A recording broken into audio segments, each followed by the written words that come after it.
Hello, all you lovely people in internet land. I've always wanted to do that.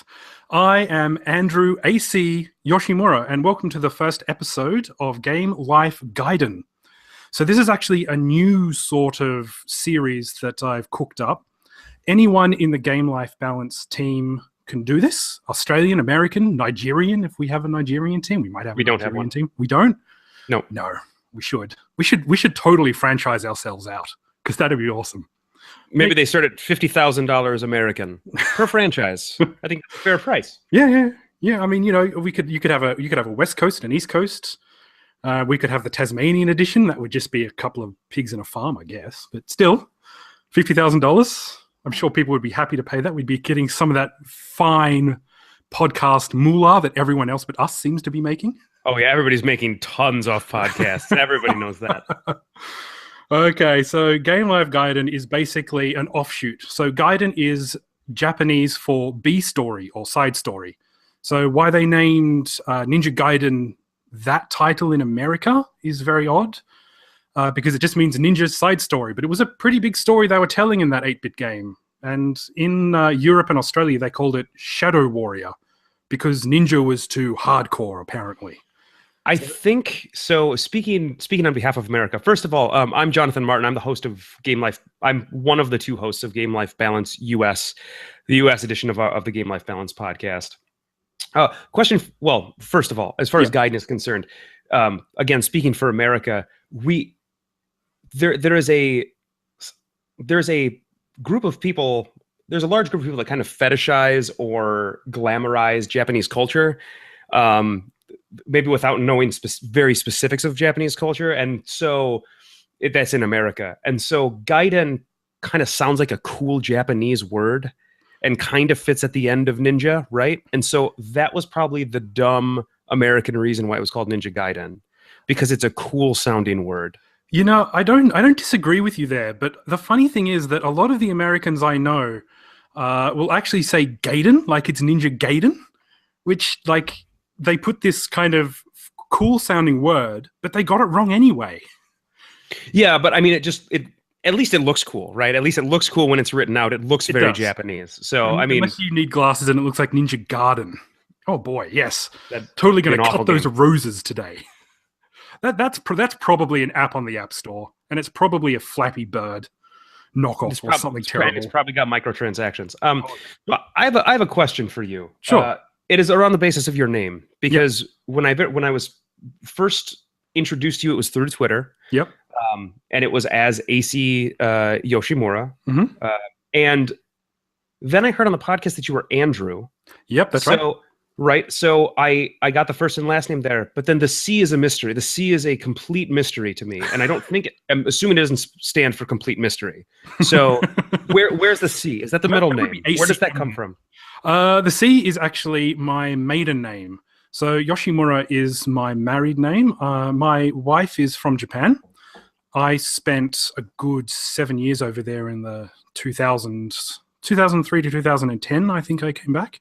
Wow, okay. And when I was over there, I met the love of my life, Marie, who I usually just call Machan. But her name is spelled M-A-R-I-E, so it looks like Marie rather than Marie. Okay. So, of course, everyone just calls her Marie over here. And she is the only child of a family that has been on the same kind of plot of land for at least 100 years, maybe 200 years. So when we got married, I decided, I'll take her name. It seems like the honorable thing to do. Sure, because it's such an old established family, is what you're saying. Well, it's not the fact that it... it's a good, solid family, that has high honor and all that kind of stuff. It's just I was taking away their only daughter. Yeah. Okay. And I thought I gotta keep that tradition. So when we have kids, which we've had one lately, she'll be Yoshimura as well, and they'll keep on that family name. So it was very nice of them. I was accepted into their family, and my maiden name is Campbell. So okay, you picked right. The most pedestrian names ever. It's true. Yoshimura is far more superior. So, yeah, no, you picked right. Yeah, I think I chose wisely there, actually. But I usually write my name out, Andrew L. Yoshimura, because it makes it sound highfalutin. And that does make you sound like a very important person. oh yeah, I'm Are not you at a all. very are you a very important person? I am wearing this weird double tie thing today. You should have told me you were dressing up, because I probably wouldn't have worn anything different, honestly, but I may have thought about it. It's okay. So for people at home, people on the John listening, people who are John, I think we don't actually use the word John for toilet in Australia. I'm trying to slightly Americanize myself. Nobody uses that word here, but it's no, fine. okay, No, not really. no. Well, I mean, you might be biased because your name actually is John. Yeah, no, but really though, nobody uses that word here. So we are recording secretly. I am cheating on Rob, and John is cheating on Cody. So we were in an open relationship to begin with. I really wanted to keep this a secret from Rob, yeah, because he'll just have a what we call a SPAC attack. He'll just go nuts because I didn't tell him about it, and because I'm going to put it up without his knowledge. Now, is Rob like a snoopy guy? Was he like? Would he like pry? Does he kind of know something's going on? No, not too much actually. Rob is really, really respectful, and he is like a surprisingly intuitive person. So he doesn't need to snoop so much.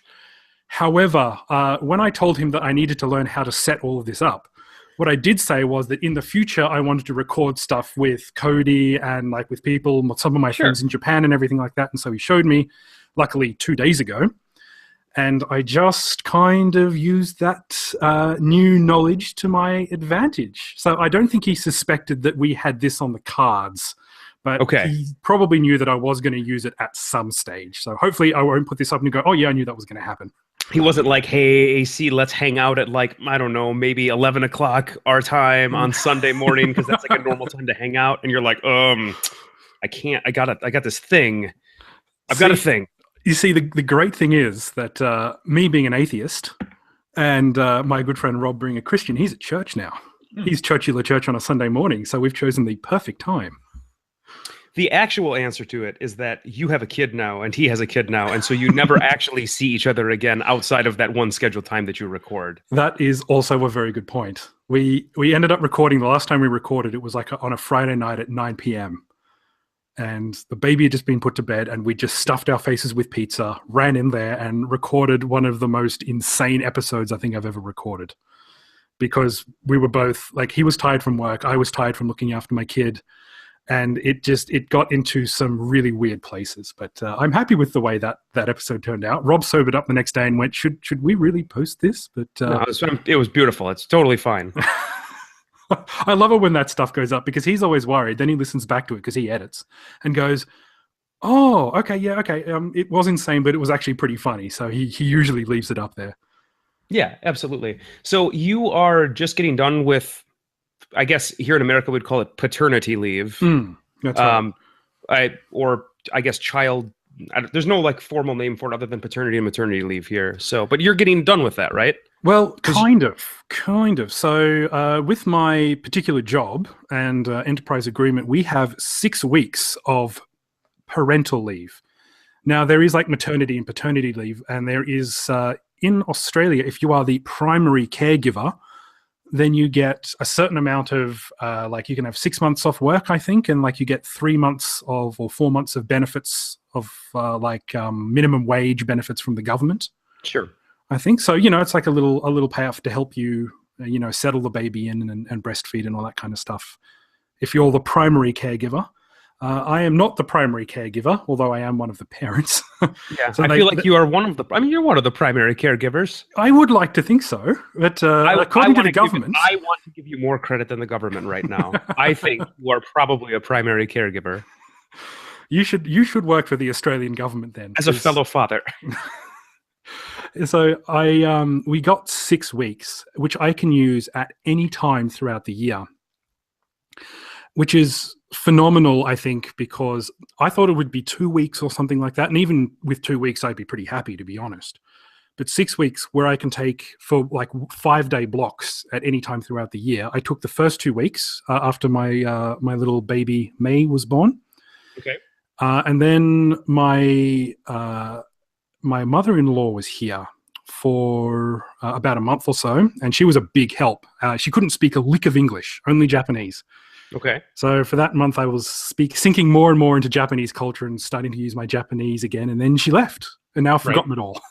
Okay. Well, I bet that was fun though. It was good. The month that it lasted. It was good. She was a really, really big help actually. And then last week, May had like some kind of allergic reaction, or she had some skin problem, and she wasn't settling very well. So I decided, you know what? I think my wife needs a hand. So took another week off. That sounds all real great. That sounds really great. You sound a little jealous. What's the situation in America? Like, what do you guys get any paternity leave? Well, we do. So there's a law in the books that allows both the mom and the dad to take 6 weeks at the birth of the baby. But then that is when it is done. So like you take that amount of time. Mm-hmm. It's totally unpaid in America. I'm not sure if yours is. No, mine's paid. Yeah, no. That is ridiculous. So yeah, ours is completely unpaid. And so what ends up happening, like in especially 2-income households, like most of the households in America are, the mom takes 6 weeks and has to use all of her vacation when she has the baby. So we use up all of our vacation time then as new parents. The dad takes a week's worth of vacation, maybe 2 weeks of vacation, and then has to go back to work because generally they are out of vacation or they're running lower on vacation then. Or our jobs don't allow us to take multiple weeks of vacation in a row.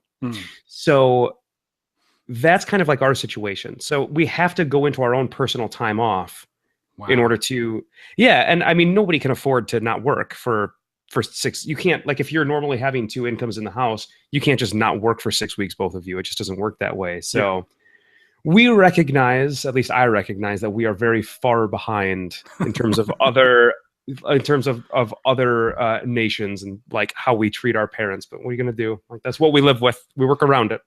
See, that's such a funny thing because in Australia, about until recently, fairly recently, I think it might even still be going on. We had this thing called the baby bonus.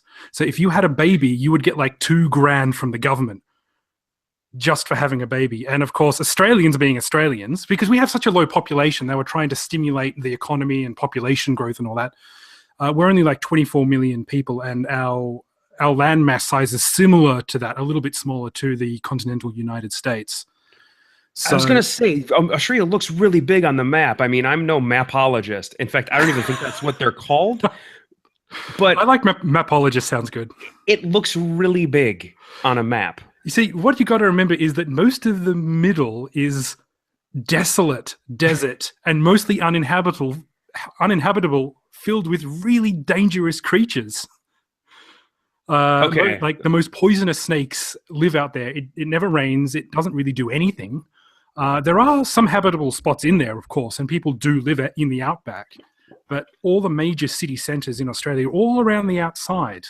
And the cities aren't massive and they don't have good public transportation infrastructure. So basically, they tried to stimulate the conservative government of the 2000s, tried to stimulate the economy and tried to stimulate population growth by giving people, I think it was $2,000. I was away overseas at the time, to have babies, and then they would still get that certain amount of time off. And although there was a population spike, people started calling it the flat screen bonus, because after they got the baby bonus, they spent it on flat screen televisions.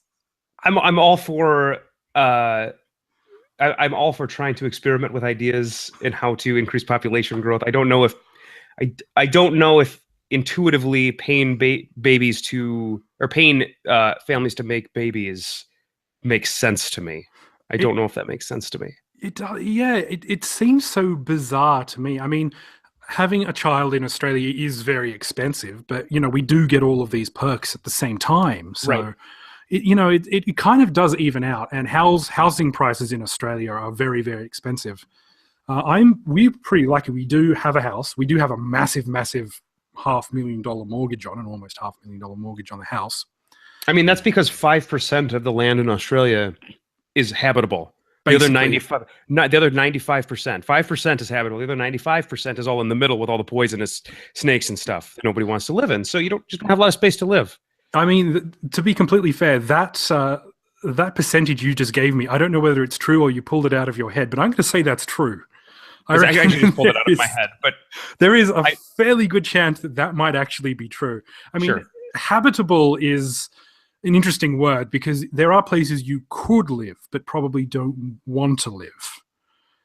So, there are places in the outback where you could set up camp, by a billabong or something like that, and you could survive there, maybe, but with no high-speed internet. I don't know what you're going to do with yourself. Steal a jump buck or something, I suppose. Wow, I actually know both of those words. Okay.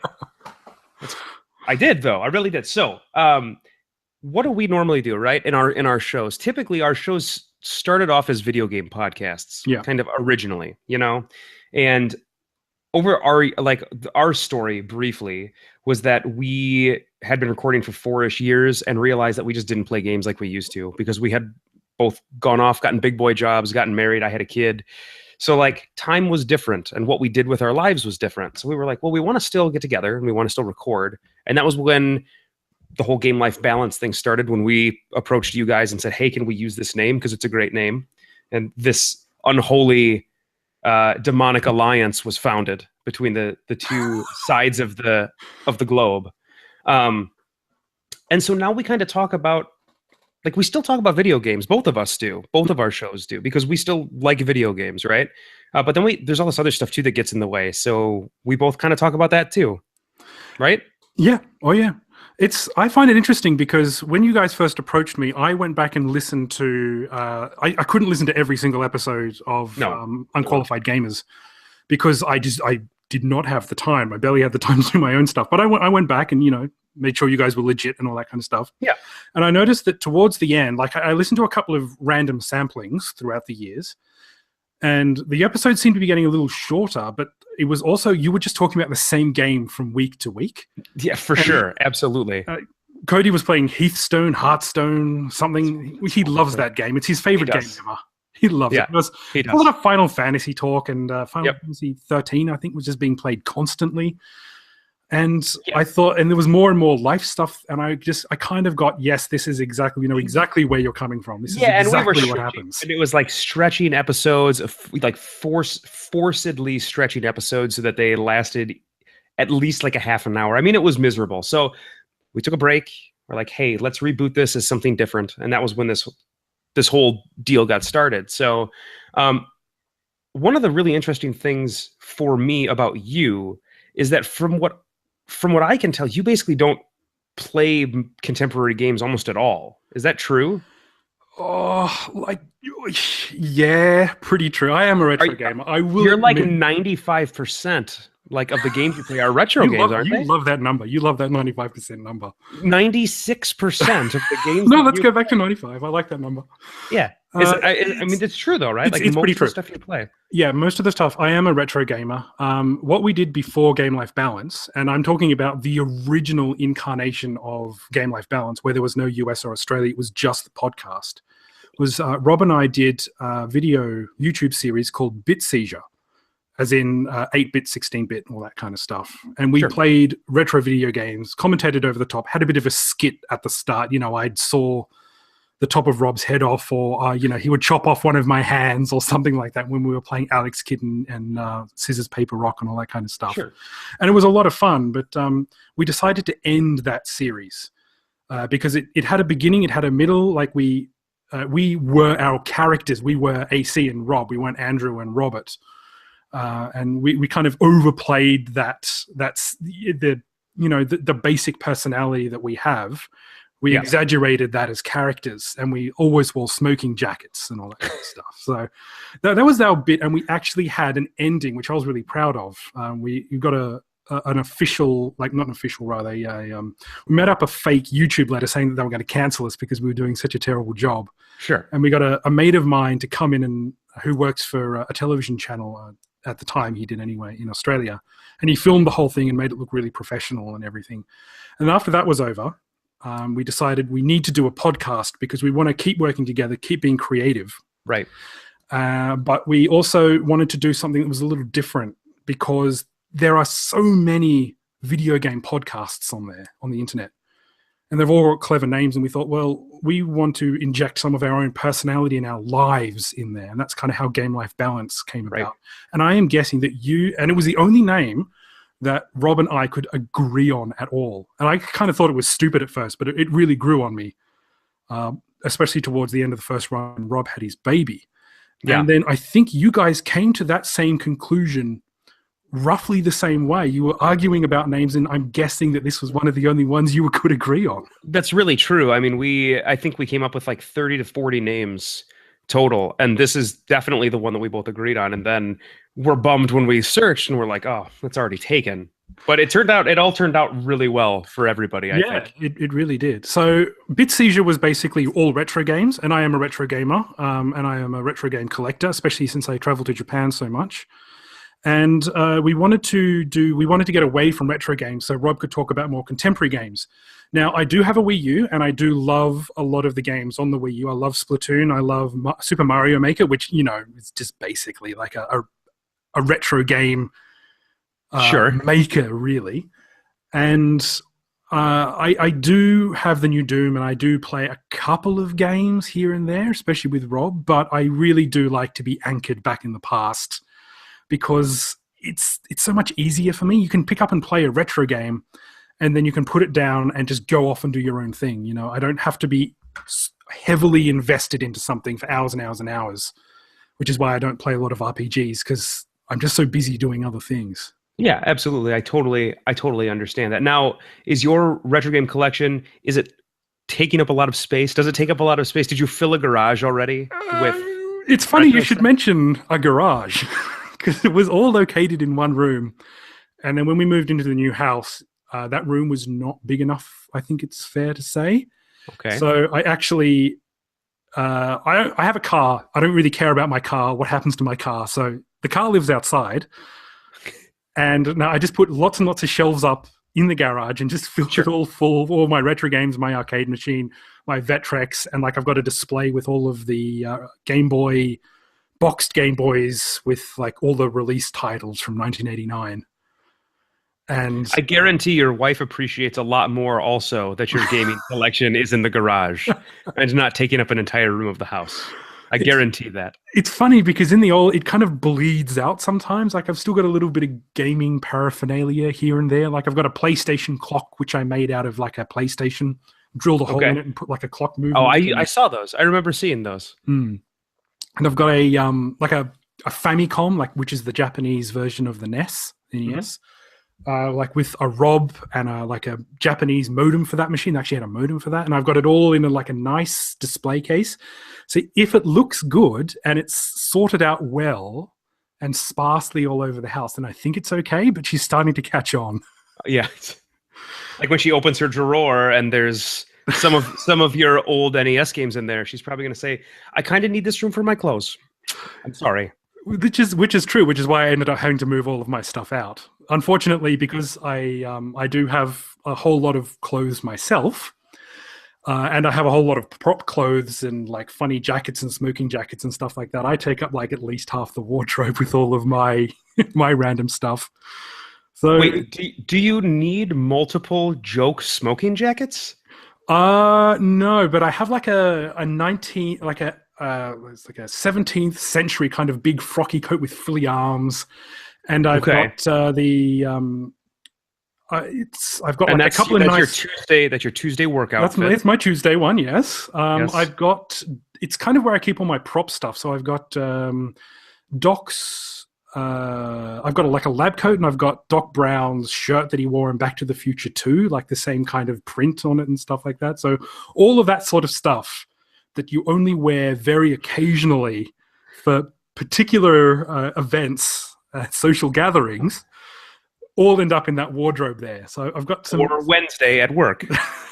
I really wish. I've actually got this bright your Doc Brown outfit. I did wear that last year. It was 2015, so I had such a good excuse to wear that Doc Brown outfit last year. I love it. So I do still take up lots of bits and pieces because I'm a collector, you know. And one of the things that horrified me was, I think it was towards the end of Unqualified Gamers. or perhaps it was early Game Life Bounce US, is that you It was sold. it was the very last episode. It was the send off. Oh, that's right. Of Yes, US Gamers. because your wife was a guest star in that as well, wasn't she? She was. She was. And I was horrified, absolutely disgusted that you sold off your gaming collection. I did. And I thought, right, we got to teach this guy a lesson. We're going to give him a nickname, and he's going to hate it. So that's how I got the nickname Uncle Stabbo. That's interesting. It's not really, but it was kind of at the time I was getting a feel for your personalities, and it just seemed to me that you and Rob were basically the same person. And despite the fact that Rob hosts, I am his tormentor. I think it's fair to say. Like he always tries to catch me out, but I've always got a line coming back at him. It's true. It's a very similar dynamic to Cody and myself. So it really is. You got an antagonist, basically. I'm the antagonist of this relationship. I have an awful antagonist. Yes, I do. And I was gonna bring up your relationship with Cody a bit later on. Yeah, but I did. I did sell basically what was my entire collection, and the real reason was because we were moving. And we were moving houses, and I was thinking as I was moving this, like all of this collection of stuff, especially when I was boxing it up for the 4th time that I had boxed it up and then unboxed it at the next location I went to without playing a single game that I had boxed up and unboxed. Like once I moved it for the 5th time, I said, this is silly. It's silly for me to have this because I've moved 5 times and I have never actually engaged with any of the stuff that I'm moving. So like, why am I moving it? And we're still at a point where there's kind of a market for some old games. Mm-hmm. I had a couple of decent rarities that again, I was never going to play again that were worth selling for me. And you know, I have become such a big PC gamer over the past couple of years. It's pretty much the only thing that I was playing always for the past 4 or 5 years. And I was like, well, why don't I just sell all this stuff and just make a new gaming PC? Because I'm due for one. It's been a while since I've bought one, and I just made a really good one. That was what I did with that money. I mean, and I've played a lot more games on the PC than I ever would have played from that collection of games that I sold. So that with your games before, were you displaying them? Were they like part of, did you have like a gaming room or something where you had all of these up on a nice shelf and you were kind of just saying, oh, look, you know, this is my gaming history. This is my gaming past. This is where I came from. Or were they just in a dusty box somewhere, which you keep in an attic? No, they did get unpacked and displayed on bookshelves that went with me. So they did get displayed. Mm-hmm. But I was kind of just feeling like they were not serving a purpose to me anymore. And so that was what spurred me to do that. I was tired of moving them. I was tired of moving them around and not using them. Okay. Well, I can see that. I mean, especially if you're not a retro gamer, and you know, trying to get rid of and if you had some stuff and you didn't want to display it and all, like, I can kind of understand that. But with it, do you regret it now at all? Like, do you ever just think, oh, I should have kept that one game or that one console? I really don't. If there's one thing that having a kid has like made me feel, it is that honestly, that as much as I love video games, that kind of stuff and having them kind of doesn't matter. Like they are still very important to me. It is still by far my most primary hobby, but I could live without them if I absolutely had to. You know what I mean? Yeah. So like I definitely feel different since like we've had our kid. Kind of about gaming and my gaming habits. Was that straight away, like soon as you had a kid, or was it like kind of eventually over a couple of years you went, I'm not going to use this, I'm not going to play this? I wasn't a terrible fan of my kid when he was a baby. He was, because they're just babies. They don't even smile at you when they're babies. They just kind of, I mean, they eat. They do a lot of eating. And They do a lot of pooping. Oh yeah, and you have to do a lot of cleaning up, and you don't get anything for it. But once he, like right around 4 or 5, 6 months when he started to become really more interactive, it's been just like the wildest, most awesome ride since then. He wasn't very fun. He wasn't very fun when he was first born. No baby is, I don't think. No, I mean I've got a newborn, and she is now, she's 7 weeks, I think. a bit over 7 weeks. And you love her to death. She's really cute. But yeah. I would have done anything for him. I mean, don't get me wrong. But you're right. They're not very interactive. And my brother has had a couple of kids, and I've seen them grow up. He's got like a 1-year-old at the moment. So for the past year, I was able to see what was coming for my own baby, basically. Yeah. And it's an interesting process, and I like watching it. But as much as you'll do anything and they're so cute, all newborns, I think we can agree on this, are pretty much the same. They don't do a lot. They even look basically the same. They look like potatoes. They look kind like of do. Giant potatoes and go, oh, it looks like they don't look like me at all. It looks like a potato with little eyes. A cute potato. A little alien potato that sleeps a lot. Always has its eyes closed. A potato with its eyes closed. I would like it if they did sleep a lot. Mine does not settle very well. See, my daughter doesn't like to be tricked. It turns out she hates having the dummy. She hates having quite formula. Smart. She's quite smart. Okay. Which is not a good thing. I'm not like being like a like one of those dads that go, oh yes, she's going to go to Harvard and all that kind of stuff. No, she's being a little shit because you can't put her down in the cot and walk away. She'll go, hang on, where are they? They're not here. Yeah. All right, I'm going to make sure everyone knows about this. Which is the voice I've given my daughter, by the way. She sounds like this in the head. She sounds like she's been smoking like a pack a day for the past 40 years. Which is impressive because she hasn't been around that long. No, it's great for like a 7-week-old half Asian baby girl. It's just to make her sound as bloody Aussie as possible. Fucking drongo. Oops, I swore. Oh well. I think we'll allow swearing in this. Yeah, why not? It's a side story. It's a side story. Nobody cares. So basically, getting back to that actually, the whole reason I created this is so that if we ever do anything out of sequence, if we ever do something with another friend that you just want to do, you can just say it's Game Life Gaiden. Sure. Put it out there and you can just use that. Any of us can use that. It's just a great way to, to do extra things if you have the opportunity, and it doesn't have to be an official episode. Because the only other time that I've heard the word Gaiden, other than Ninja Gaiden and now this episode, was with Tetris Gaiden, which is a game that I don't believe did it come to America? So the full title is Tetris Battle Gaiden. So Tetris Battle Side Story, yes. I managed to pick up, it's a SNES game, Super Famicom game it would be. It never exited Japan. Okay, that's what I thought. And it is my favorite Tetris game. I got it. These things go online for hundreds of dollars now because people on places like Giant Bomb kind of went out there and said, oh, this is a great game, and then everyone snatched them up online. I managed to find it for 100 yen, which is like $1. That's a good price. It's a very good price, and it is just a great Tetris game where it's just normal Tetris, like normal battle Tetris, and then you have these characters. You choose a character like Pumpkinhead or Princess Girl or whatever, and they all have different abilities and magical powers which you can store, and then usually use it to royally fuck over the person that you're playing against. So it was like the original Pokemon Puzzle League or Tetris. What was that Tetris game? Tetris Attack. Oh yeah. It was like the original one of those where there was interaction with the person you were playing against. Yeah, exactly. Okay. And it's such a fantastic game. I love that. But it is, if you ever want to get into a fight with your best friend, okay, play that game. I get into fights with my best friend all the time, so this is actually the perfect game for us. So, question: is Cody your best friend, or is it you don't? How this is a safe space. If he's not, if you've got someone else, I don't like him. Just generally, I'm not a big fan of Cody.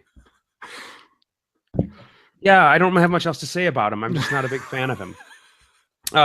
That answers my question. I think that answers his question too. If he's listening, I think he knows that though. I think he knows that. So I think I feel like I'm not going to be shocking him by what he's going to learn from watching this episode. I think he's going to tear you to pieces next time, but you're just going to sit there and just go, yeah, whatever.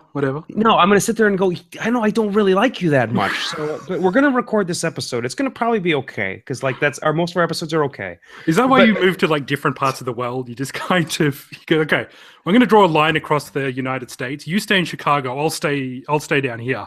Up here? Up here. Up here. I'm up. Minnesota? Are you in Minnesota? Yeah, I'm in Minnesota. I'm in the frozen north of the United States. It gets cold up here. I don't know. I moved up here for my wife. Minnesota's great. It's much better than Chicago, for me. But I would still live in a warmer place because it gets very cold where I'm at. You say dead of winter. When we say dead of winter, how cold are we talking in Australia? Where you're at? Canberra is Australia is a warm place. Canberra is a little different. It does get down to the minus. And this is Celsius. I don't know what it would be in Fahrenheit. It's not like deadly cold or anything, but in comparison to the rest of Australia, it does get a little chilly for people who are out of towners. So here it'll get down to like -1, -2. You know, the water will freeze. You know, the puddles outside will freeze. Your car will ice over a little bit. Occasionally it'll get down to like -8 or -7 or something like that. Sure. But it doesn't snow here. It might snow once every 5 years or something like that because it's such a dry climate that the snow does just not happen here.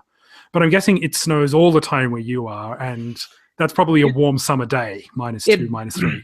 Well, yeah. I mean, not a warm summer day. That would be awful if that was a warm summer day. I couldn't live here if that was a warm summer day. No, I'd say we probably get like, I was trying to do the math in my head, but probably like -10, -15 Celsius on a normal day in like the winterest of winter. Ooh. That's like that's a normal day. And that would probably kill me. And then it can get colder than that. So like I've seen, again, I'm trying to do the math in my head, but I'd probably -20 Celsius is like we always get that every year, at least one day, something that cold. And it's really cold. And like, I wouldn't like to have that for the rest of my life. I can tell you that. But for right now, it's doable. It's manageable. Do you want to move somewhere else? Like you kind of looking at some of the more central states and going, maybe I could kind of move down there a little bit or something. I could move someplace where it gets like 115 degrees Fahrenheit, which is very hot. I could move somewhere that in a heartbeat and just sit in the sun because I was not meant for cold weather. So like I picked totally wrong. For my life. I will say though, like the worst part, honestly, about the whole thing is that you can't really take your kids outside. And so that must be terrible. And so there's some like cabin fever, staying in the house the whole day. And, you know, Max has not really liked that either in the past because children really like to go outside, in my experience. So winters can be tough from a parental perspective. Have you given him video games yet? Have you sat him down and say, here, play with this controller that's not plugged in while Daddy does this? And have you introduced him to some sort of gaming or something, like on the iPad or? So not so much gaming, but definitely screens. You know, when Apple had first debuted all of their touchscreen stuff and how one of the main selling points of Apple products, right, are that anybody can use them. Like you can give them to your 80-year-old grandma. Grandma will find a way to pull up a video. It might be an inappropriate video, but grandma's going to pull up a video. I think she meant to do that. On this she probably did. On this touchscreen device, though, and like she's going to be able to do it, and it's going to be relatively intuitive, very intuitive, actually. Yeah. That was the whole selling point. My son can close applications, swipe around open folders, and then open YouTube to find Elmo videos on the iPad. Oh, no. Yeah, and he could do that at about age 2. Wow. So it is terrifying, like how quickly they learn how to do that kind of stuff and use this kind of technology. But we have not done like actual gaming yet in terms of electronic gaming, just lots of different games that he plays with his toys. I don't know how to introduce it. I haven't really done the research on like, what's a good way to introduce video games to your kid? Like Grand Theft Auto? Like, do we just sit down and play through Grand Theft Auto 4? Because this is what's called a hooker. Can you say the word hooker? Because we could, and I could show him how to beat hookers in a car. But I feel like he should be a little older for that, like maybe 8 or 9. So like I feel like I need to stick with maybe something a little more casual, you know? Yeah. Yeah. So like I don't know. I'm gonna have to do some reading. I'm gonna have to do some reading as to like what's the best way to introduce. Do I start with Nintendo games? Because I don't have any of them. I'm gonna have to go buy them if we do. So I could always use emulation. I'm just kidding. But yeah, like, do I start with 8-bit stuff? Do I start with 16-bit stuff? Or do we jump into the deep end again with Grand Theft Auto? I I like just how don't know. Game Theft Auto is always the go-to game for introducing children to the wonderful world of video games. That's right. That's right. It's the only game anybody ever plays. Everybody plays Grand Theft Auto. Everybody plays that game. Oh yeah, I don't play even that I game. played that. See, Did you? I don't play that game, but everybody plays that game. so So I was introduced to Grand Theft Auto Vice City. Being, I love the 80s. I love 80s music. I love 80s culture. So Vice City, which was set in the 80s in a Miami, like in setting. Miami. Yeah.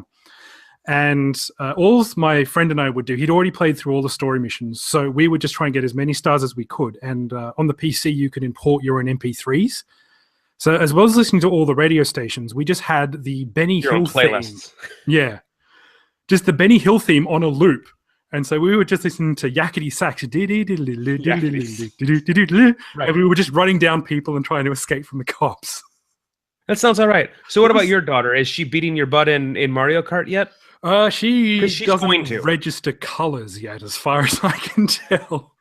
But the good You thing don't- about being a retro gamer is that I've got all of these really solid controllers which she can put in her mouth. Well, I wouldn't recommend putting my controllers in your mouth, but she's not going to break them. She's not going to swallow bits of them. You know, they're incredibly well-made things that, you know, she can sit there, watch daddy play and like pretend she's playing or something. And, you know, I don't think she's going to become a psychopath from watching me play Super Mario Brothers. Although if she did, I reckon we could get a TV show out of it. It's tough to say. I mean, who? Yeah, you're probably right. Actually, it's a bit of a worry. I saw some rather not so good mushrooms growing out in the front garden, so I might need to make sure there's no kind of weird looking things out the front that you might go, oh, I'm going to be like the Super Mario Man, eat a mushroom, and then be horribly, violently ill or hallucinate. I mean, if she immediately started walking and she's only 7 weeks old, that would be a pretty good indicator, I think. I did say she was smart. That's well, awesome. You know, I when I was younger, I definitely valued that collection. Like going back to the collecting thing.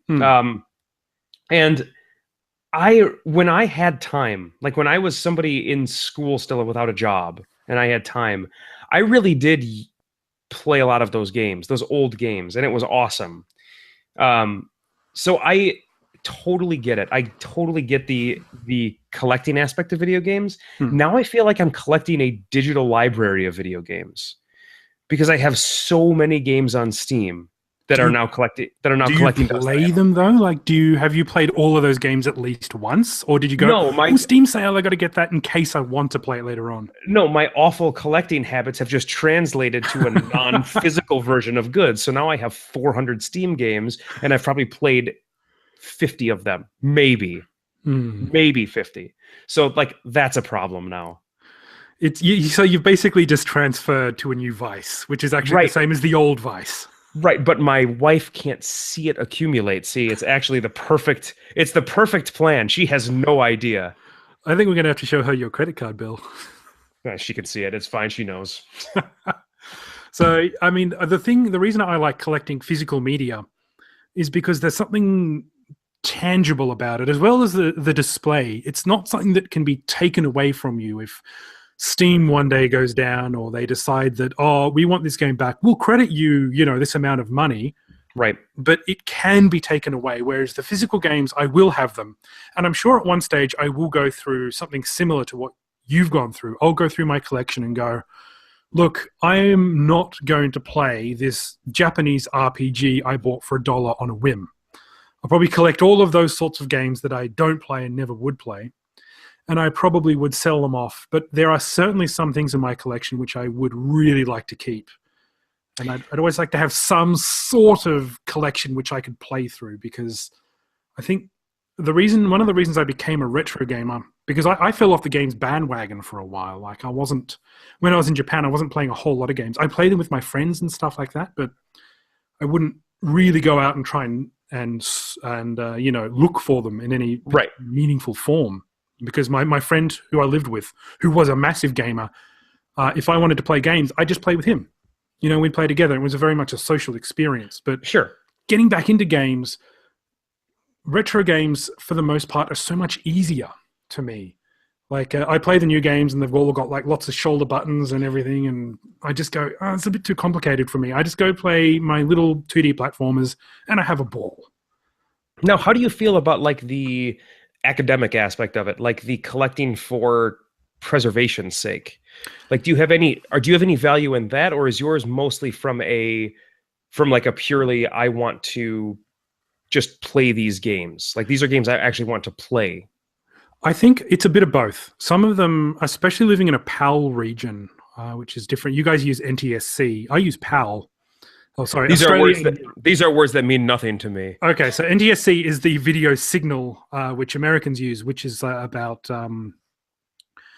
20. Usually, it runs faster, so 29.97 frames a second. PAL uses only 24 frames a second, including 0 would be 25. We're talking about like Nintendo and Super Nintendo games right now, right? Yep. Okay. So our games run a bit slower. Got it. And some games were released differently according to different regions. Like we got some games. Like I've got some unlicensed NES games where you actually have to put a proper Nintendo cartridge, piggyback it onto one of these unlicensed cartridges, and then put it into the machine. So it bypasses the lockout chip. Wow. Okay. And just games like that. So there is a bit of preservation from that point of view where we just get these, sometimes you just come across this bizarre sort of thing and you go, who would need a Famicom modem? Who in the 80s in Japan was going, I need to get onto this place called Online, which I've never heard of, to trade stocks. So I'll put it into my family computer. I mean, they probably sold 1,000 of them, and they probably never served a purpose for anybody. You know, you could trade stocks, and they would have news and weather on them. You could not play online gaming on them back then. Right. But I have one of those things. I even have like the stock booklet that comes with it. So there's definitely some preservation involved in there. I think it's fair to say. But there is also the collectiveness of it, the display, and of course, I love playing these old games. I've played every retro game that I own. I certainly haven't played them to completion, and some of them I'll only play for like 10 minutes and go, This is a really bad game. Yeah. It's really bad. Yeah. And when we were doing the video series, it's like, oh, we can talk about this. Like we can do a video about this and say how bad it is. But I've been buying less of those sorts of games now that I've finished with the video series, because I can't justify it to myself in the same way I used to be able to. And it's getting more expensive as well. Sure. There is a large market. There's a large group of people that are now collecting retro type games. So I know that market has exploded quite a bit. So what are you playing right now?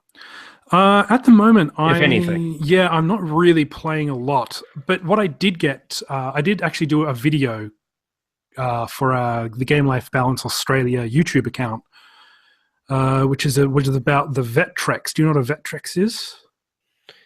I don't. The Vetrix was released by Milton Bradley, which was a little black and white television set that used cartridges and vector-based graphics. So it was kind of like a really mini arcade for the home. And it instead of having like a television screen in landscape mode, it was in portrait mode. So it was kind of standing up, like a longer video screen. You put cartridges in the side, and it's got kind of like a really big controller where you can play vector-based games like Asteroids, popular vector-based games, and those really early Star Wars arcade games, which they used to have. And did this come out during the console wars of the 80s where like there were 8,000 systems? Was this one of those 8,000 systems? Yeah, this came out in 1982, I do believe. So it was not a commercial success. Only 28 games came out of it. But there's just something about the vector graphics, and just the system with like a television built into it. It was just such an interesting piece of technology. I came across one for, these things are very, very expensive now. So I decided to do a video on that. And then coincidentally, the very next day, someone was selling a couple of games in Canberra for it. And these never come up. So I went out and I picked myself up another couple of Vetrix games and just had a good night, and they're not complicated games. They're very easy games. Sure. Just kind of shooters and stuff like that. but it's just fun. Like just that point scoring, really tactile sensation of playing something on an old system, which had its monitor included. Yeah. And that was what I've been playing recently. But as far as like really getting into a more in-depth retro game, I have purchased Castlevania Symphony of the Night. I have not started playing it yet. So what do you classify as retro? Like, is PlayStation retro now? What's your criteria? You see, that was a question that I was asking myself for quite a while, because I was kind of going back and forth on, you know, like there are purists who say anything from the 80s and before, you know, just 8-bit, basically, you know, like the Atari and everything. And I think the cutoff for me is the year 2000. So the Dreamcast would be the very latest in terms of retro gaming. You know, it's a defunct company, and they, you know, there are some games on there that certainly have a very different look about them now. Yes.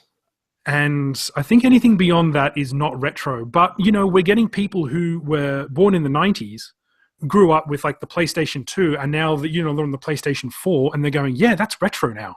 And I can see their point of view there as well. Like I think it's a matter of perspective. But for me, the year 2000, like the end of the 20th century is probably.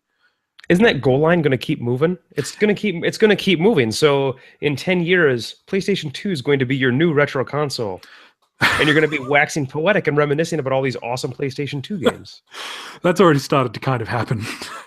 See, there you go. It's because people know about my hobbies. Sometimes people will gift me these things. So I was gifted a PlayStation 2, which was really nice.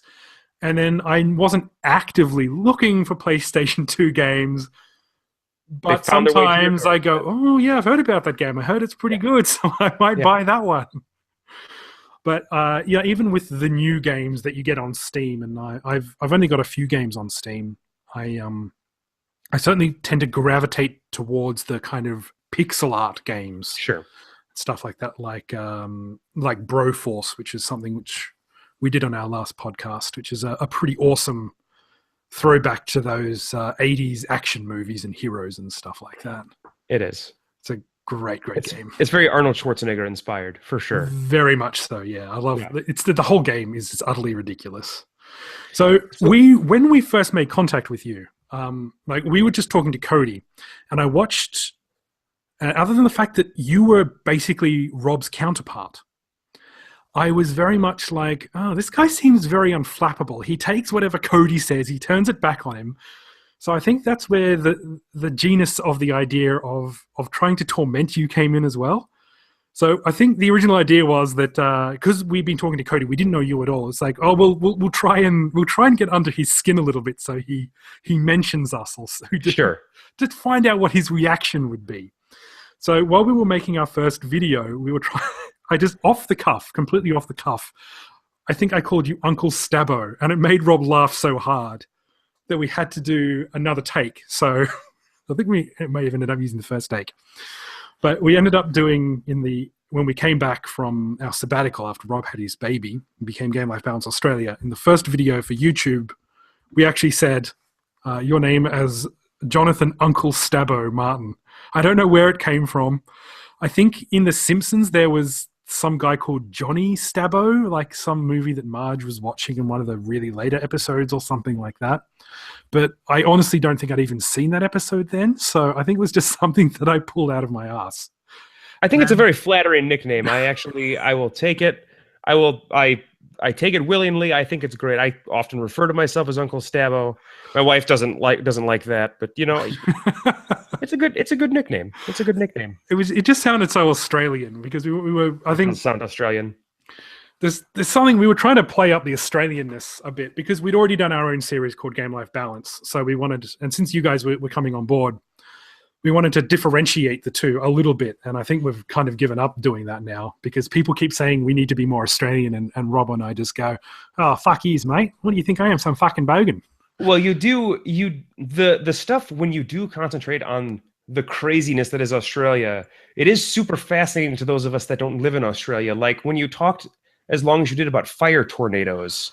That was another one of those things that like Rob and I have a basic outline for the show. Our basic outline is what featured game are we going to talk about. Yeah. That's about it. And so that was very much off the cuff. And that was one of our most popular episodes. I think we got a whole lot more Twitter followers and subscribers and stuff like that, just because we were going on about fire tornadoes. And it was... That seems like a place that you wouldn't want to be, knowing that there are fire tornadoes there. It only happened once, maybe twice.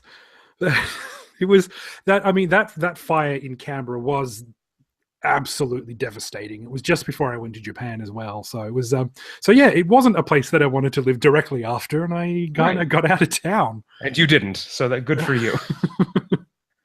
It's and like we try, and if we do talk about Australia, I think we prefer to talk about it in the truer terms rather than that's not a knife, this is a knife sort of terms. And it's interesting because we don't always know what's fascinating to other people because we live here. You know, it's like we took my mother-in-law back to the airport, and we just happened to be going past a whole bunch of fields, and they had hundreds and hundreds of kangaroos in it. And my mother-in-law just lost her shit. She just went, "Oh, yeah, mitte, kangaroo, kangaroo, kangaroo." And she was like saying kangaroo to almost every kangaroo that was bounding past, and we could just go and shrugging our shoulders, going, "Yeah, that happens a lot in Australia. There's plenty of kangaroos out there." In fact, in Canberra, and you got to remember that Canberra is the capital city of Australia, often known as the bush capital. We have so many kangaroos that every couple of years we actually have to cull them. You cull the kangaroos? We have to cull the kangaroos, which is not something you should really do to your native symbol. like, there's a few too many bald eagles, let's shoot them out of the sky. You probably shouldn't do that. That would not happen in America, I'm guessing. In Canberra, no, actually, Americans try to shoot everything. So I thought that was the one thing they didn't try and shoot. No, I mean, they will shoot everything. They just won't tell you that they shot that, but they will shoot everything here in America. That's what we do. That sounds so crazy to me. Like, I sometimes you see American culture being exaggerated, and then we hear stories and going, "Oh, bugger me! Is that actually true? Is that a thing?"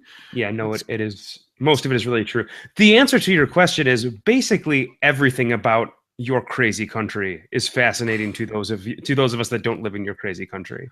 So,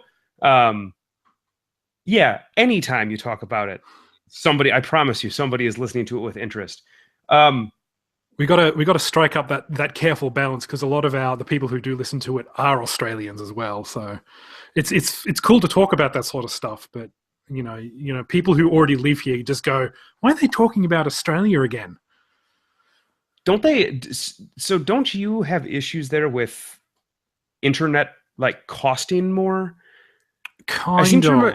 So I live in a new place. We are the first people to live in this house. And we tried to set up the previous government, the left-wing government, tried to set up something called the NBN, the National Broadband Network. When the Conservatives came into power, they tried to scale back how they were going to use it. Instead of having fiber everywhere, they were going to have fiber across the telegraph poles and in the tunnels, but have copper to the house. And there are some internet plans which will, you're only allowed 50 gig a month or 100 gig a month. However, my house was built in a time when we did have fiber to the premises. So we actually have a fiber connection. We got unlimited, which costs us about like $100 a month or something like that for the top tier.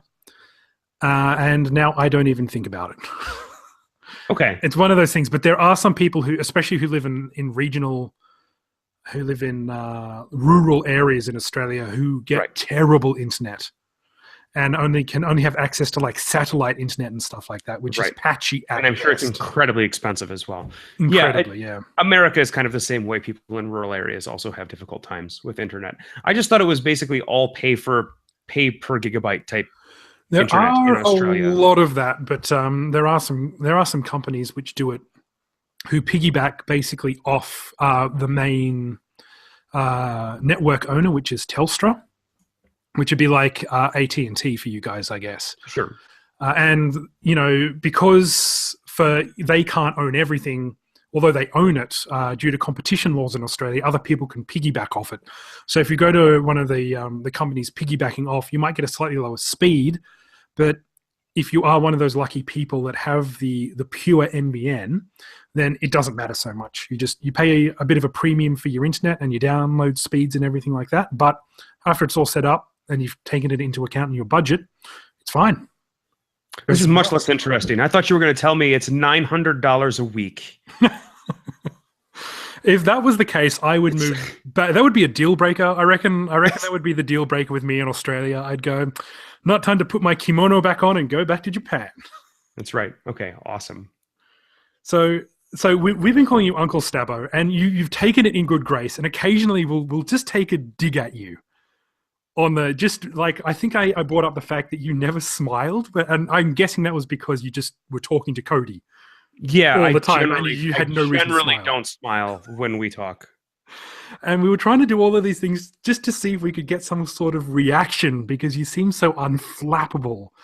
But did you ever just sit there and just shake your head and go, those idiots, those bloody Australians? No, because I'm so enchanted with like the sounds of your voice when you talk because of your accents that it sounds so smooth coming out of your mouth that I can't. No, it washes over me.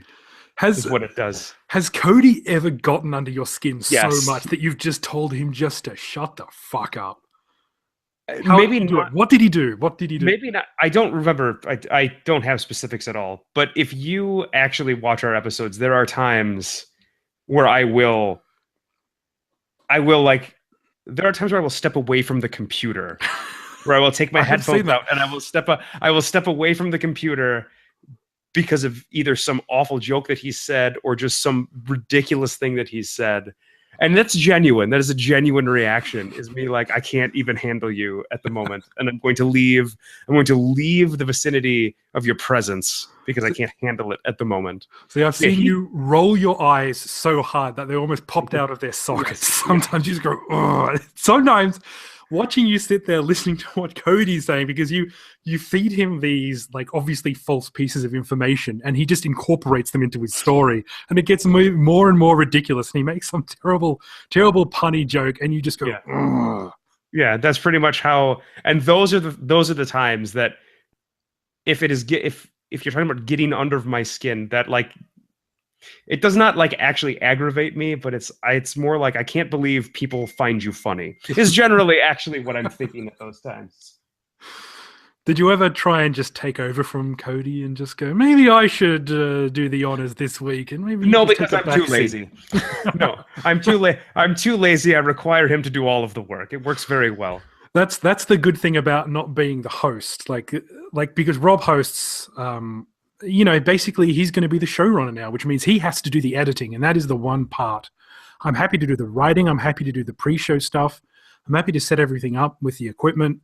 But as soon as we finish recording and we have to edit, my brain just your eyes glaze over, mush, and editing is just so hard. Anytime anything has to be done, but recording, I just get overwhelmed. So basically, I can't do anything, is what I'm trying to say. So even if you took over the show, he could edit it. So, I would like John wasn't in this episode much. Sorry about that. I would require him to edit the show if I took over the show. That is how that would work. So he's got you over a barrel there, doesn't he? Yeah, absolutely. So do you guys have like big like meetings before you do the show? Each show, do you just like go, let's talk about this week and what I did here, and then you just go live to air? We have done both. So we have like a shared document that we have in like Google, and we can update that kind of at will. But a lot of our shows are really just, hey, let's hit these 3 points, and then we just kind of go. We have known each other for, I believe, probably as long as you and Rob have, which explains why you have such a great rapport with each other when you're on, when you're talking on the show. Because, we've known each other for 24 years. And I'm not that old. And so You guys are a little bit younger than we are. I think you're like 4 years behind. Like Rob and I are both 81, and you were 85, I think. yeah, I am 85 years old. That is right. I'm 4 years ahead of you. Yeah, looking that's right. good for an 81-year-old. I am. I think it's all the supplements that I take. Yeah. So we were born in 85. But we've known each other for probably as long as you and Rob have. So Rob and I met each other in grade 2 or 3. I think it was grade 3, but the Australian schooling system works a little weirdly sometimes. But yeah, basically when Rob and I were 7 or 8, we met, and we were like fast friends throughout primary school. We went to different high schools, and I kind of moved around the country a bit. But we were always kind of connected. Like, we'd call in, check in with each other every now and again. And then when we were doing year 11 and 12, we were back in the same school, and then we became friends again. In fact, he gave me my nickname AC because there were so many damn Andrews. Right. And that's where the nickname comes from. And then we were in the same university. I did media production, like television stuff, and he did like a minored in that and majored in in creative writing. And I minored in creative writing. So we had a whole lot of classes at the same time. And so we got back into that creative sort of throes again, and we did a whole bunch of stuff together in university. And then university finished, and I left the country. For a while, but then you came back, but that explains your rapport. That explains your ability in production as well, I suppose, because Rob does a very good job with your episodes. Yeah, he does. Yeah. Well, we've had the same thing where we even went to the same school all the way through all of our elementary, middle, and high schooling. We actually even went to the same college. Was Cody always like that? Did he always have that personality? He's literally always had that personality. It only gets worse. It only gets worse. He has not changed a bit. He's literally always been that way. It's great. Which is funny because that is exactly what Rob says about me. Is that you have always been that way? I've always been the same way. Yeah, I can see that. You've always been out to make him miserable. No, that's great. That's great. So, and then we split up once I went to grad school and Cody went to, I think that was when he went to work for Starbucks. As a barista. You went to grad school and got a real qualification, and I think he actually worked at Starbucks immediately following college for a while. See, I didn't even think he worked there. I just think he went to Starbucks. He might have set up a laptop on a table and pretended he was a writer for a good 3 years. That's probably going to burn him a little bit because he definitely has aspired to be like a creative writer, like on the side. So yeah, no, there's some truth to that. There's some absolute truth to that. Has he ever been one of those people to actually sit in a Starbucks with a laptop and just sit there typing and going, I'm a writer? I don't know. I couldn't tell you. Maybe I could see him doing that. But then we just, when we finally separated like that, when I finished school, we got together one time and we were like, we should do something to keep up our like friendship, just so we get an opportunity to see each other again. And two, to like do something creative, because I would say he's probably a much more creative person than I am. So he was probably feeling that itch more than I was, but I've always kind of wanted to do something like a podcast. And that was where US Gamer or Unqualified Gamers? Unqualified Gamers, US Gamer. That was where Unqualified Gamers was born, right? And it was just an excuse for us to get together and talk about video games, which we were both playing a ton at the time. So it was great. I mean, it was a great way to keep in touch. It is such a good thing to be creative as well, because I got that same itch that Cody has, where I need to do something other than just collect and play games. I need to be able to express myself somehow. And I've noticed that if I do not have some sort of outlet, the outlets which I do tend to use are not very healthy. Like when I was in Japan and I was working as a teacher by myself in schools where there were no other English speakers. It was just me, and I would, talk to I would certainly talk to the other teachers in a bit of Japanese and stuff, but I wasn't having any substantial conversations for days and days on end, and I felt I felt very isolated. And I'm gonna be creative. I am going to do my own comic strip. So I did something called Torture Hammock. And Torture Hammock was basically what I did between classes. I would just pick a random phrase or random something or random English word which I saw, and I would draw the first thing that came into my head in 15 minutes. And it was always about this guy called Thaddeus who horribly murdered everyone else. Is this published somewhere online? Can I go see your web online? So I can see your web comment. I just need to look up Torture Hammock and I'll find it. I can Google Torture Hammock comic. Yes, I don't know if it's still up there, but I ended up actually. I think my best comic was about the grandfather paradox, where this guy creates a time machine to test the theory of going back in time and killing his grandfather, right, to see what would happen. So this guy Thaddeus creates the time machine, picks a random person off the street, and these are all stick figures. Goes back in time, but only goes back in time 10 minutes and just shoots his grandfather. And his companion just goes, I think you meant to go back more than 10 minutes, and then he shoots his companion. And to me, that is to look this up. The pinnacle of humor. I really don't know if it's still up there. But I ended up compiling all of these, scanning them all in, writing commentary under every strip, and there were about 100 strips or something like that, compiled them into a book. And there's this place in Japan called Taco Shed, which basically... The taco shed. They sell tacos. Well, taco is actually... they may have sold tacos there, and that's maybe where they got the name from, but they're like an independent bookstore which just will sell whatever is in there. So I made like 5 copies of this book, put it in there so I could say to myself, yeah, I'm, Torture Hammock. I'm a published author. Yeah, self-published. I put it's for sale in a store. And basically I made all of my friends go there and buy a copy. So, and that was that was probably your most successful creative venture, right? Actual sold copies of a work. I mean, it's perfect. God knows we don't make anything off this, so it's now that you say off of Torture Hammock, it probably was like financially the most successful.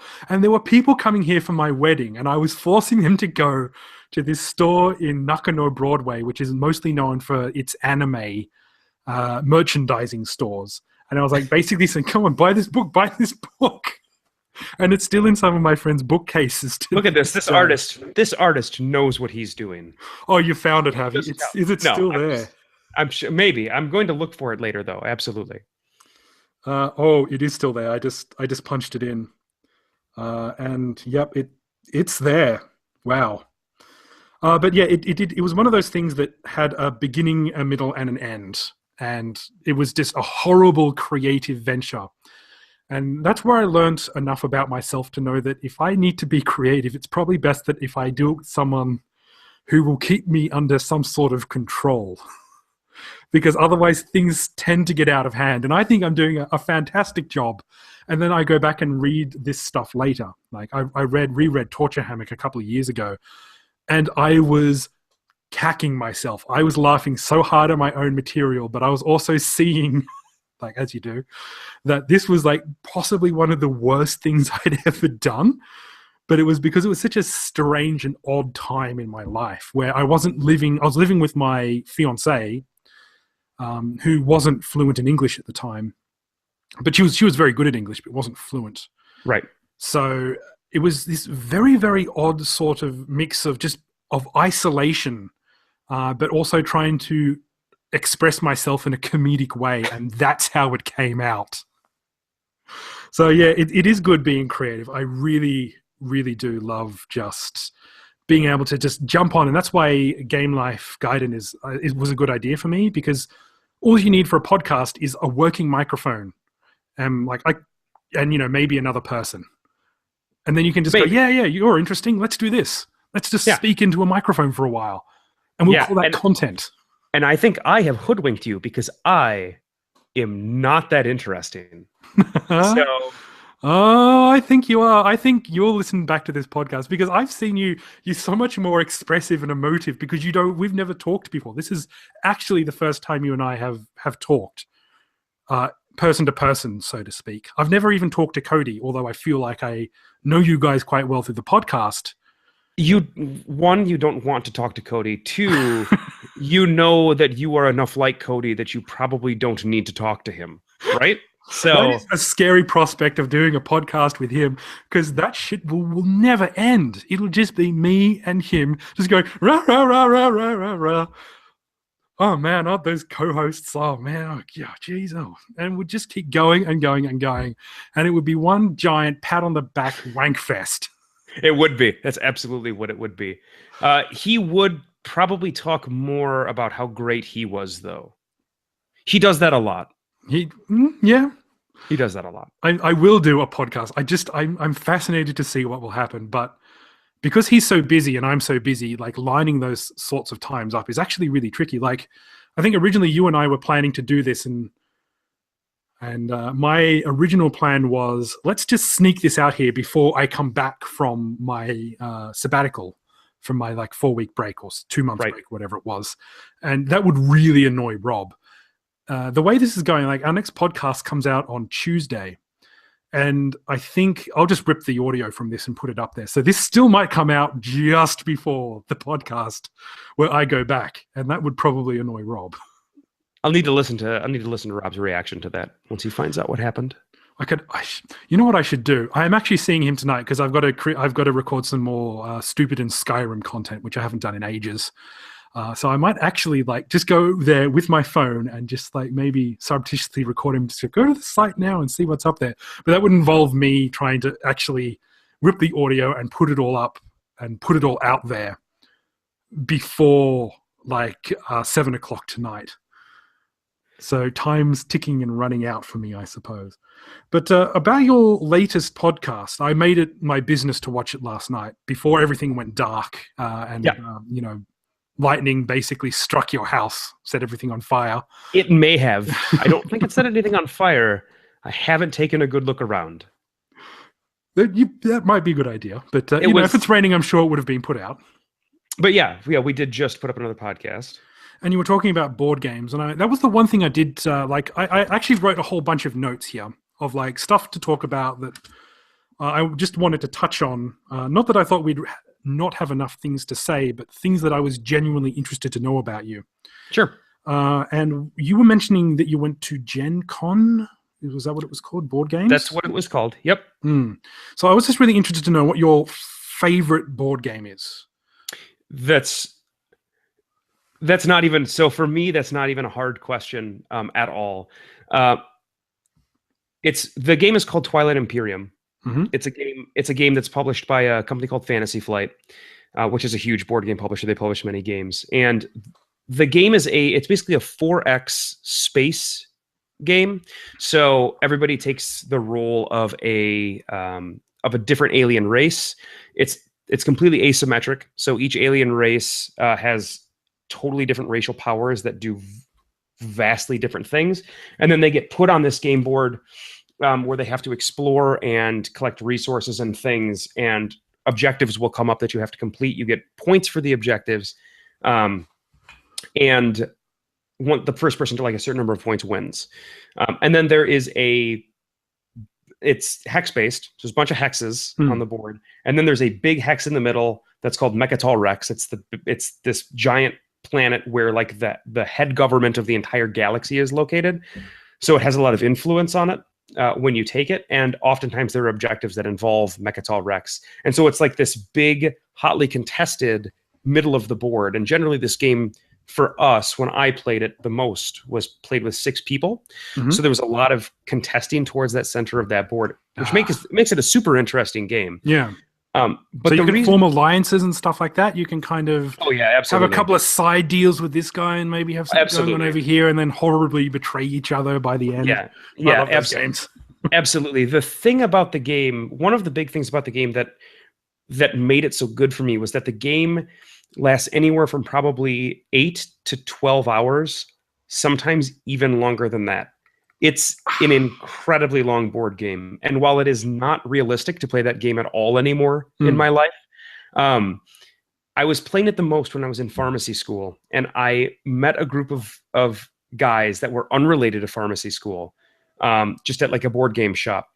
And over the course of the next 3 years, the main guy invited me to his house multiple times and had basically migrated those people from this board game shop that he liked the most to come to his house and play board games there.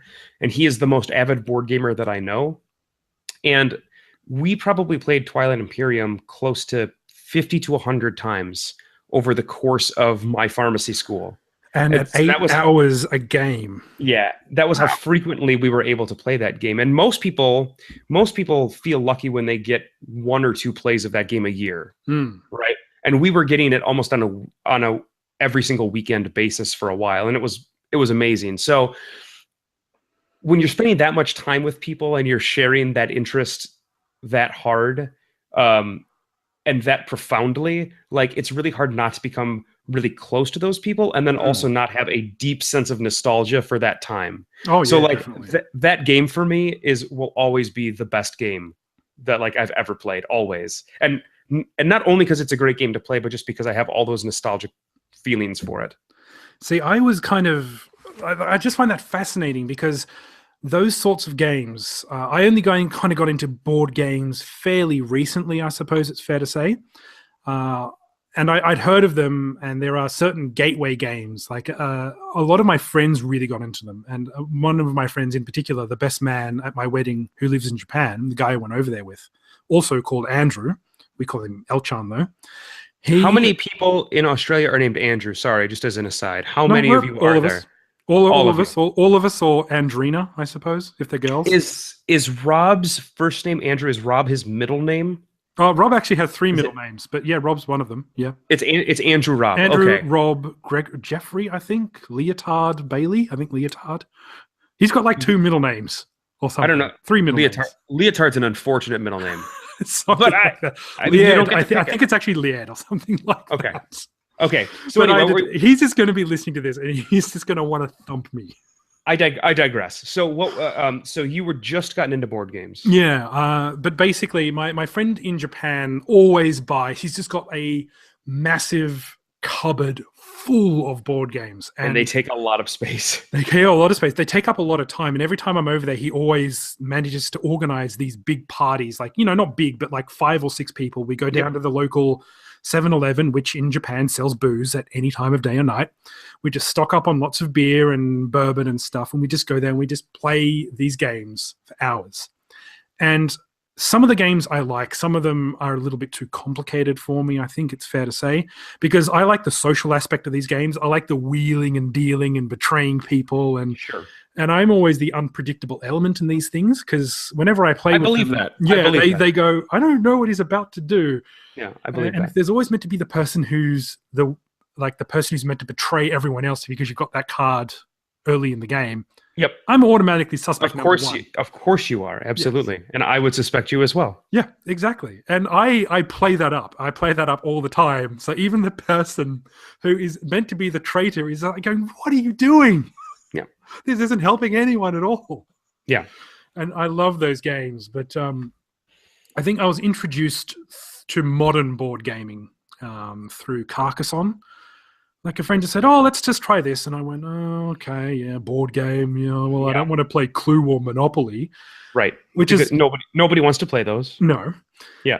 And I played it and I went, this is good. It's sophisticated. Things have gotten better since the 1980s when I started playing these things. Well, the last time I played these things.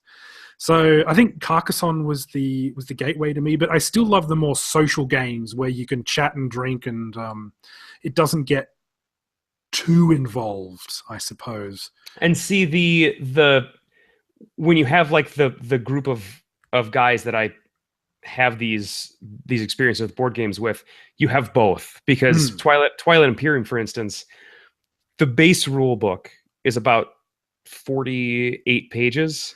The base rule book, and then we play with 2 expansions that each have about 25 pages worth of rules. But we're also familiar with them that we don't really need to reference them much anymore. And there still is the completely social aspect of sitting around and drinking while you're doing it. And so you can have both. And that's the best part, I feel like, about board games. I think you need the group of friends first and work your way up to that sort of game. 100%. Because that's like, although I duck into these games, like Rob and a couple of other friends would actually have these before we had kids and before Rob got married. We would have these game nights. You know, we'd all come around to my house on a Saturday night, and we would play. And then, you know, some of them were more complicated than others. We played Pandemic. Some of them were more serious. One of my favorite ones is Kings of Tokyo, which is... That's a great game. It's just fun. Like there's just a solid element of fun and just being a dick to each other. Yeah. And, you know, you do play some of the more serious ones. And another one of my favorites, I think, which works well with a close group of friends is Dixit. Yeah. Because it's just basically like obscure references the game. Yeah. So if you've got a group of friends who have been friends for nigh on like 20 years... the stuff that you can say in Dixit will just go, oh, I think I know what he's referencing there, and I think I might do this. Yeah. My poor wife plays these games and going, I don't know what you're talking about, and you're all very frightening. But I think the last games night I had, we played Sheriff of Nottingham. That is one of my favorite casual games. Yep. That game is phenomenal. Yeah. That mixes everything so perfectly for the kind of game that I enjoy, because it's got the lying, it's got the cheating, it's got the people just don't know, and like, you know, just don't know where I'm sitting, you know. And I like to tell the truth in those games a lot, because people always think that I'm lying, but am I doing a double negative there? Who knows? And just the fact that you get to switch the dynamic up so much. It's kind of on the same level as Werewolf for me, where you can... That game falls under like the category bluffing and betting. It's like a bluffing and betting game, which is there's a whole genre of games that are based just on that, which is the other great thing about board games, is like there are so many different mechanics that there is something out there for everybody. It really is. You just need to get them in with that one game, that one hook. And I think, I do enjoy the longer games, but I think 3 or 4 hours is basically my maximum. Sure. Because after that, like, you know, even after drinking for like 3 or 4 hours, not heavily, but my attention starts to wane. I start being even more of a dick and being more insufferable, which my friends will all attest to when they're trying to play a serious game. Sure. I like it, but what usually gets me is that towards the end of the game, when you know who the traitor is, and every person's turn takes about half an hour because they're trying to figure out the best way and if they can maybe end the game a different way. And from someone outside looking in, you always go, no, it's not going to work. There's no way you can do it. But they still explore every possible combination in every single nuance. And I think so. You're saying you lose patience. You lose patience with that. I think that is precisely what I'm saying. Okay. Because, you know, sometimes there is a way out. And if you find that way out, that is marvelous. When you say that, because Cody has definitely lost patience with board games with us before. That totally makes sense to me. I can imagine him doing it. He'd be there, he'd be on Twitter or something, or he would just start humming a merry jig. Or complaining very loudly. Come on, guys. He does that too. He complains very loudly. If I complain, especially when I'm with my Japanese friends, I start complaining about the games being too long. I've just got a chorus of, shh, shut up, just go get a drink. It's not the best thing to tell me to do when I'm really bored, because I'll just keep drinking. Sure. Sounds all right. All right. Well, I think that should about do it. I think we've been going for about an hour and a half now. I think we have. Which is about double what you guys usually do for your podcasts at the moment. That's okay. I find you far more interesting to talk to than I do Cody. So actually, this was much more of a pleasure for me than pretty much any other night of recording is.